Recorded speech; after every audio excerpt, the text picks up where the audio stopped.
नमस्कार स्टूडेंट्स, मैं doctor प्रेमचरण psychology YouTube channel पर आप सभी का स्वागत करती हूं। आप इस चैनल को ज़्यादा से ज़्यादा सब्सक्राइब कीजिए और ज़्यादा से ज़्यादा शेयर कीजिए ताकि ज़्यादा से ज़्यादा स्टूडेंट अपने साथ जुड़ सके और लाभान्वित हो सके। आज आपका रीट का पेपर है वो हो गया है और इसमें मैंने आपको कई शिक्षण वीडियो की 1 या 2 वीडियो डाली थी। उसमें से कुछ प्रश्न है वो आपके सामने यहाँ पे आए हैं और अब मैं आपको है वो रीट का जो पेपर हुआ, पेपर के आंसर की बता रही हूँ, जो कि एक बच्चे से मैंने, क्योंकि उसने पेपर दिया था और उस बच्चे से मैंने ये पेपर लिया है। जिसमें है प्रश्न नंबर 1 में क्या है, प्रश्नोत्तर तकनीक सामाजिक विज्ञान के शिक्षण में काफ़ी प्रभावी हो सकती है क्योंकि यह सुनिश्चित करती है। तो इसका आंसर सही क्या होगा? आंसर है इसका सी, विद्यार्थियों द्वारा सक्रिय भागीदारी। अगला प्रश्न है, इंश्योरेंस शब्द का प्रयोग होता है, इंश्योरेंस शब्द का प्रयोग किसके लिए होता है? जीवन बीमा के लिए। अगला प्रश्न है, निम्नलिखित में से जिला स्तर पर उपभोक्ता विवादों का निपटारा कौन करता है? तो जिला फोरम करती है। अगला प्रश्न है, हमारे देश का राष्ट्रीय बैंक, तो राष्ट्रीय बैंक क्या है? RBI, reserve bank of bank. अगला प्रश्न है, राजस्थान राज्य सहकारी बैंक का मुख्यालय स्थित है, तो मुख्यालय कहाँ पर है? जयपुर में। अगला प्रश्न है, 100 टापुओं का शहर राजस्थान के किस जिले में स्थित है? तो किस जिले को कहा जाता है? बांसवाड़ा को कहा जाता है। अगला प्रश्न है, राजस्थान को निम्नलिखित में से कौन सी जनजाति को भारत सरकार द्वारा आदिम जनजाति समूह की सूची में शामिल किया गया है? तो किसको किया गया है? सहरिया जनजाति को। किसको किया है? सहरिया को। यानी पहले इसमें भील और सहरिया दोनों को ही किया गया था, लेकिन ज़्यादा मान्यता है वो सहरिया को दी गई, तो सहरिया ही इसमें आंसर आएगा। अगला प्रश्न है, राजस्थान की मीठे पानी की सबसे बड़ी झील है, तो कौन सी है? जयसमंद झील। अगला प्रश्न है, राजस्थान भारत में निम्न में से कौन सी फसल का सर्वाधिक उत्पादन करता है? तो सर्वाधिक उत्पादन कौन सी फसल का करता है? सरसों का। किसका करता है? सरसों का। अगला प्रश्न है, अध्यापक कक्षा में पृथ्वी की आकृति को समझाने के लिए सर्वश्रेष्ठ साधन है, तो ग्लोब। ये प्रश्न मैंने आपको करवाया था उसमें। अगला प्रश्न है, डोंगजी और जवाहर जी किन राज्यों की सेना के विरुद्ध संघर्ष किया था? तो बीकानेर और जोधपुर के लिए किया था। अगला प्रश्न है, निम्नलिखित में से किस क्रांतिकारी की गिरफ्तारी से बचने के लिए अमरदास बैरागी छद्म नाम से धारण किया था? किसने किया था? जोरावर सिंह बारठ ने किया था। अगला प्रश्न है, राजस्थान के किस क्रांतिकारी को तिहाड़ जेल में रखा था? किस में रखा था? तिहाड़ जेल में। तो प्रताप सिंह बारठ को रखा था। अगला प्रश्न है, निम्नलिखित में से कौन हल्दी घाटी के युद्ध में महाराणा प्रताप के चंदावल दस्ते में शामिल थे? चंदावल दस्ते में कौन कौन शामिल थे? इसमें थे, एक तो गोपीनाथ थे, दूसरा था राणा पुंजा थे और जयमल मेहता और जैसा चरण थे। यानी ये 4 व्यक्ति शामिल थे, तो इसका सही ऑप्शन क्या होगा? डी। क्या होगा? डी। अगला प्रश्न है, निम्नलिखित में से किस छतरी को शेखावाटी की सबसे बड़ी छतरी माना गया है? तो किस छतरी को माना गया है? राम पोदार की छतरी को, जो कि रामगढ़ में स्थित है। अगला प्रश्न है, पाठ्यक्रम के जिस सिद्धांत को करके सीखने पर बल दिया गया है वो कौन सा है? क्रिया सिद्धांत का। और ये प्रश्न भी मैंने आपको करवाया है उसमें। अगला प्रश्न है, उत्तरी गोलार्ध में व्यापारिक पवनों का क्रम प्रवाह किस दिशा में होता है? तो किस दिशा में होता है? उत्तर पूर्व से दक्षिण पश्चिम की ओर होता है। अगला प्रश्न है, पृथ्वी और सूर्य और पृथ्वी के मध्य अधिकतम दूरी कब होती है? तो अपसौर में, और न्यूनतम पूछ लेता तो उपसौर होता उसका। अगला प्रश्न है, खाद्य श्रृंखला में चूहा जिस श्रेणी में आता है तो वह कौन सा है? प्रथम उपभोक्ता होता है चूहा। अगला प्रश्न है, निम्न में से कौन सा कथन सही है?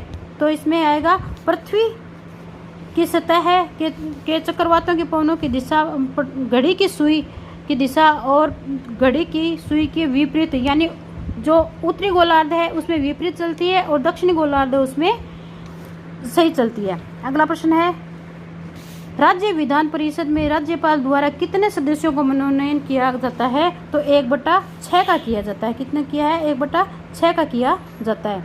अगला प्रश्न है, स्वतंत्र भारत की पहली लोकसभा के प्रथम उपाध्यक्ष कौन थे? तो कौन थे उपाध्यक्ष? अनंत सयन अय्यर थे।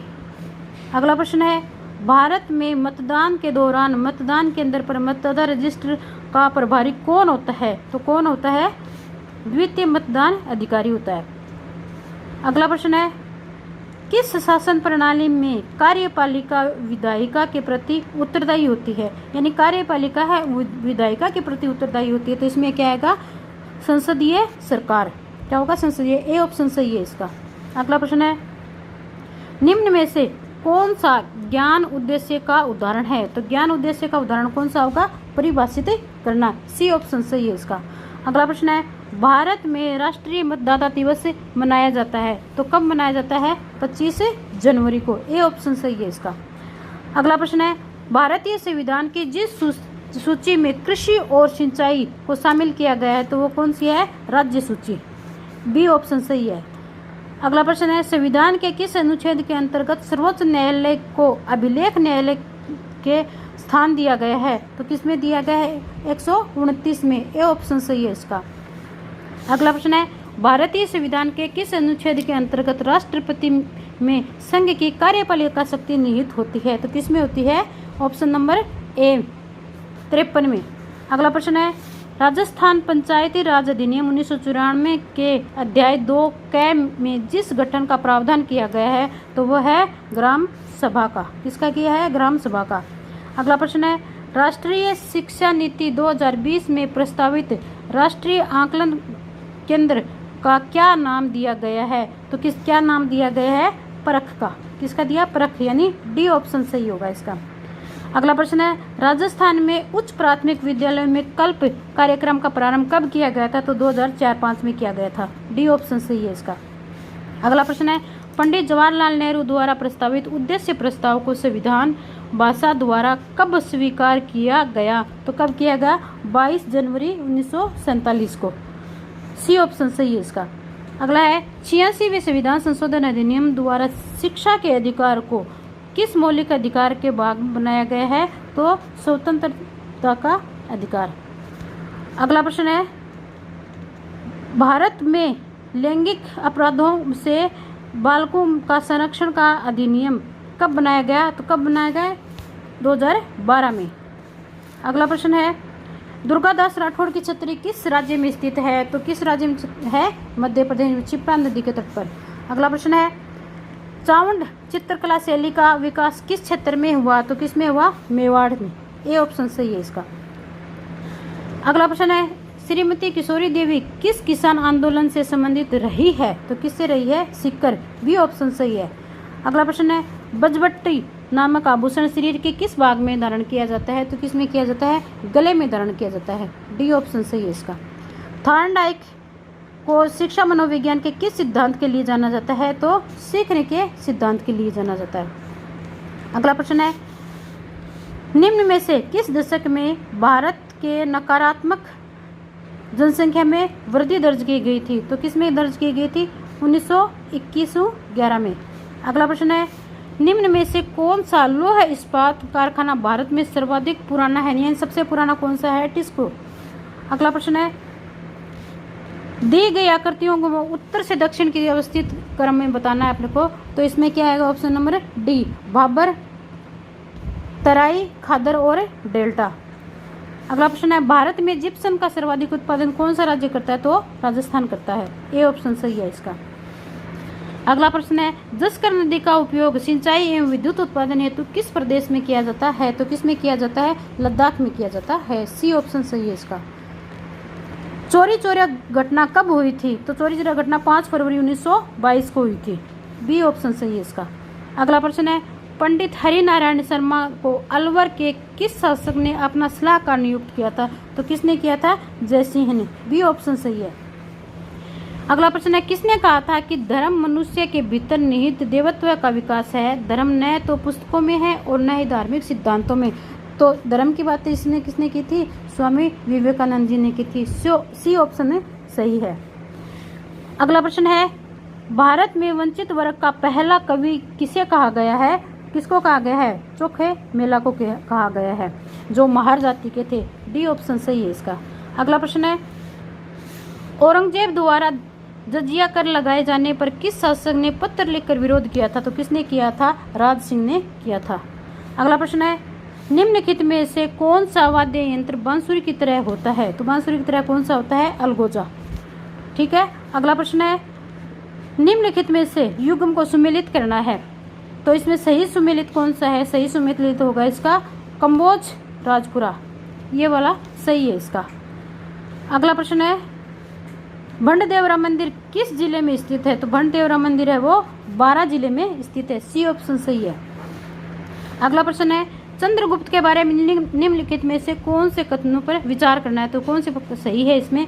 तो इसमें है उसने सेल्यूकस की पुत्री के साथ विवाह किया था, सेल्यूकस की पुत्री के साथ विवाह किया था, सिर्फ यही सही है इसका, बाकी ये दोनों गलत है। उसने बौद्ध धर्म स्वीकार नहीं किया था, बौद्ध धर्म नहीं किया था इन्होंने, और उसने अपने उत्तराधिकारी अशोक को भी नहीं बनाया था, उसका उत्तराधिकारी बिंबिसार था। अगला प्रश्न है, अशोक के अभिलेखों में निम्नलिखित कथनों पर विचार कीजिए। अधिकांश अभिलेख हैं वो प्राकृत भाषा में थे और अधिकांश अभिलेख ब्राह्मी लिपि में, तो इसके दोनों ही सही हैं, ए और बी दोनों ही सही आएंगे इसमें, यानी सी ऑप्शन है सही है। अगला प्रश्न है, निम्नलिखित में से सिंधु सरस्वती सभ्यता में कौन सा पाकिस्तान में स्थित है? तो पाकिस्तान में कौन सा स्थित है? मोहनजोदड़ो, हड़प्पा और चंद्रहुदड़ो, ये पाकिस्तान में है, और इसका सही आंसर क्या होगा? Answer number D. इसका सही आंसर क्या होगा? इसका सही आंसर होगा सी, सही आंसर इसका सी है। 1, 2, 5, 6 ये सही है। अगला प्रश्न है, महान गणितज्ञ ब्रह्मगुप्त का जन्म राजस्थान में किस जिले में हुआ था? तो किस जिले में हुआ था? जालौर जिले में हुआ था। किस में हुआ था? जालौर जिले में। अगला प्रश्न है, वैदिक काल के बारे में निम्नलिखित कथनों पर विचार कीजिए। तो इसमें है वैदिक काल में क्या होगा? इसमें पहला प्रश्न है, आंसर है गृहस्थ आश्रम अन्य सभी आश्रमों से पोषक है, ये सही है। ग्रामीण कहा जाता था, ये भी सही है। और विष कहा जाता था, ये सही नहीं है। क्या नहीं है? ये सही नहीं है। तो इसमें 1 और 2 सही ऑप्शन है, 1 और 2।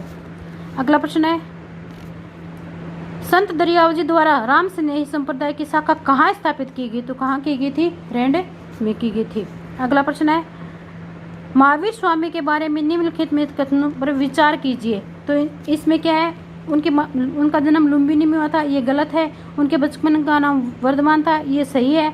और इनकी माता का नाम महामाया था, ये गलत है, क्योंकि इस माता का नाम त्रिशला था और वे प्रथम तीर्थकर, ये भी गलत है। तो इसका सही आंसर क्या होगा? केवल 2, यानी ए ऑप्शन है वो बिल्कुल सही है।